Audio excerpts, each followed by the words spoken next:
चुनाव हारेंगे, ये पता है, माननीय वसुंधरा मैडम को पता है। और जो आदमी अगर बीजेपी का टिकट आज की डेट में किसी मीणा समाज को दिलाना चाहते हैं, उनको पता है बीजेपी वालों को हम चुनाव हार रहे हैं, लेकिन प्रमोद जैन भाया को जिताया जाए, तो ये गठजोड़ साबित हो गया। हाँ, बिल्कुल भाई गठजोड़ साफ दिख रहा है। बीजेपी को पता है कि आज हम जब नरेश मीणा ने अपनी दावेदारी सबसे पहले कर दी और आज फिर भी हम किसी मीणा समाज के आदमी को बीजेपी का टिकट दें, उनको पता है हम चुनाव हार रहे हैं, लेकिन उनका जो गठजोड़ में प्रमोद जैन भाया है उसको जिता रहे हैं। यही हुआ, क्लियर है।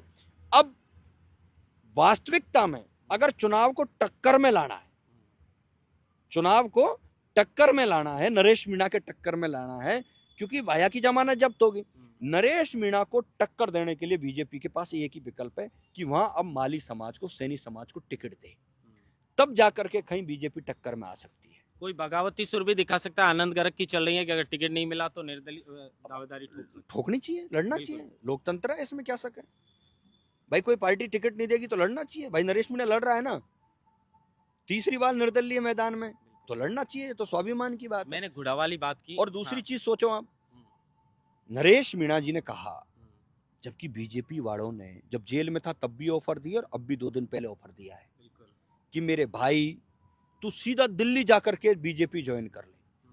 मैं गवाह हूं इस बात का, सीधा दिल्ली जाकर के बीजेपी ज्वाइन कर ले। राजस्थान में तू किसी नेता के पास बैठे ही मत, तेरा लेवल ही दिल्ली के नेताओं के पास बराबर का कर रहे हैं हम, वहीं पार्टी ज्वाइन कर। जेपी नड्डा जी के और गृह मंत्री, मैं कह रहा हूँ गृह मंत्री अमित शाह के सामने बैठ करके आप पार्टी ज्वाइन करो, वहां से आपको हम टिकट दिलाएंगे। और ये वादा कर रहे हैं कि आपको कैबिनेट मंत्रालय दिलाएंगे 2 साल के लिए, इतना बड़ा कद दे रहे हैं हम आपको पूरे। अब जब आदमी जिस पार्टी का मंत्री बनेगा तो केस वेस जेल वेल खत्म, बिल्कुल। लेकिन उस आदमी की खुददारी देखो, और ये जो उसका संकल्प है और जो उस व्यक्ति के अंदर जो ये एक तरीके से जो मिशन पर काम कर रहा है, यही लोगों का विश्वास जीतने में कामयाब हो रहा है। उसने कहा कि मैं मरते दम तक मेरी जान चली जाए लेकिन मैं बीजेपी में नहीं जा सकता, चाहे मुझे फांसी पर चढ़ा दो।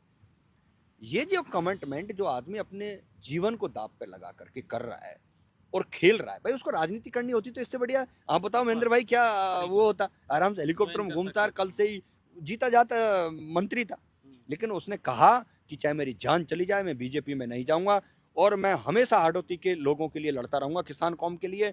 और अंता की जनता तय करेगी अब कि उसको नरेश का साथ देना है या धन्ना सेठ